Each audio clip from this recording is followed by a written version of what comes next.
mientras nuestros GPS van registrando datos, nosotros hacemos un análisis rápido. Entre Lima y Antofagasta, los terremotos más grandes que han ocurrido es el de 1746, que ya les he comentado, 1868 en el sur del Perú y 1877 en la zona norte de Chile. Luego tenemos el terremoto del 74, que ya le hemos conversado, que es el tema de la conferencia del día de hoy, el terremoto del 40, del 66, terremoto de Nazca, que también ya le hemos comentado, y aparece el terremoto de Pisco y el terremoto de Arequipa del 2001, ¿no? Entonces, este es el escenario. Hemos recogido los datos de GPS, los hemos analizado, procesado, etcétera, y al final hemos puesto los vectores que nos está pasando con el continente. Entonces, ustedes fíjense bien en las flechas de color negro. Si las flechas de color negro apuntan hacia el mar, significa que el continente está avanzando libremente, sin presencia de ningún tipo de obstáculo, por lo tanto, no va a haber eventos grandes en algún momento. Pero si las flechas apuntan hacia el continente, tenemos que esperar de que en algún momento esa energía se va a tener que liberar y va a tener que dar origen a un evento de gran magnitud. Entonces, miramos ahí las flechas, nos damos cuenta que todas apuntan hacia el continente. Entonces, ¿qué es lo que está pasando? ¿Dónde están esas asperezas o esas zonas rojas que evitan que la placa se movilice con libertad? Porque ahí va a ocurrir el próximo terremoto. Y ahí lo tenemos. Frente a Lima tenemos dos áreas de color rojo que vienen a ser estas zonas que están acumulando energía desde el año 1746, que tiene que dar origen a un nuevo terremoto. Frente a la costa de la parte norte de Arequipa y sur de Ica también se observa un área de color rojo, frente a la costa de Moquegua y Tacna también, y en la costa norte de Chile el gran terremoto que debe producirse en algún momento. Todos los sismólogos del mundo, en cooperación con los colegas chilenos, pues han sembrado ya cualquier cantidad de equipos en la región norte de Chile, porque ahora eso se ha convertido en lo que se ha denominado en los coloquios como un laboratorio de estudio de grandes terremotos. El terremoto de Lima, obviamente sabemos dónde va a ocurrir, tenemos que saber cuál es la magnitud que puede tener este posible evento.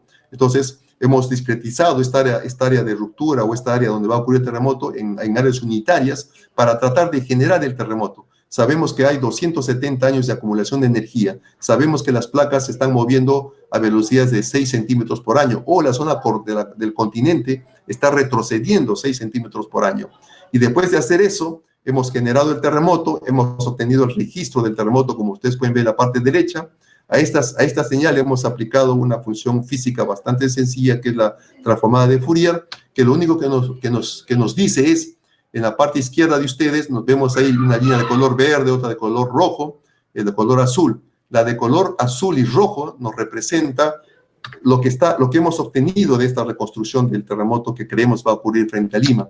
Y lo hemos comparado con el terremoto de Chile del 2010. Acuérdense que es de magnitud 8.8. Y fíjense que cómo las líneas de este análisis prácticamente coinciden entre sí.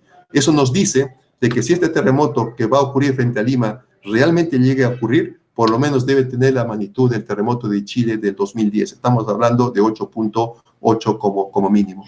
Pero entonces, ¿qué pasaría con Lima?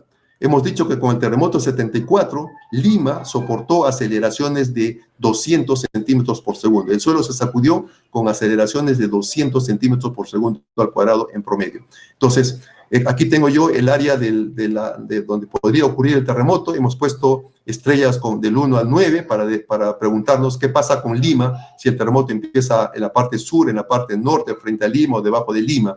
Y luego, con los colegas del SISMIT, entre un proyecto que se llama SATREPS, hemos hecho un estudio de las características del suelo de Lima para tratar de ver cuál es la consistencia, porque sabemos que los suelos blandos van a amplificar las ondas y los suelos duros van a atenuar las ondas. Entonces, he hecho ese estudio. Entonces, ya sé dónde va a ocurrir el terremoto, ya sé la magnitud del terremoto, ya conozco los suelos, entonces hemos empezado a generar el evento sísmico. Y ahí tenemos diferentes escenarios para tratar de saber qué tan fuerte se va a sacudir Lima. Y al final tenemos esta imagen que nos dice que Lima se va a sacudir con valores del orden de 900, 800, 700 centímetros por segundo al cuadrado. Entonces, esto comparado con el terremoto del 74, con aceleraciones del orden de 200 centímetros por segundo, estamos hablando que prácticamente va a ser probablemente 3 veces el nivel de sacudimiento del suelo. Y nuevamente volvemos a la pregunta, ¿qué pasaría con Lima con las estructuras de Lima, con los suelos de Lima, si realmente este terremoto ocurriera y generara estos niveles de aceleración tan elevados.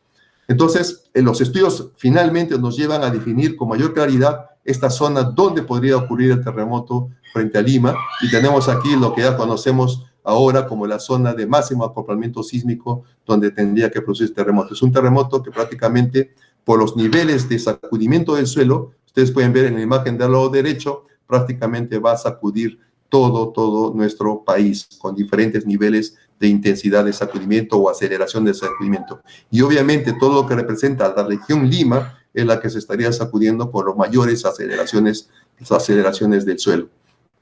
Entonces, ¿dónde está la población más afectada? Esa es una de las grandes preguntas que creo que ya ustedes más o menos tienen en mente de acuerdo a lo que hemos ido conversando.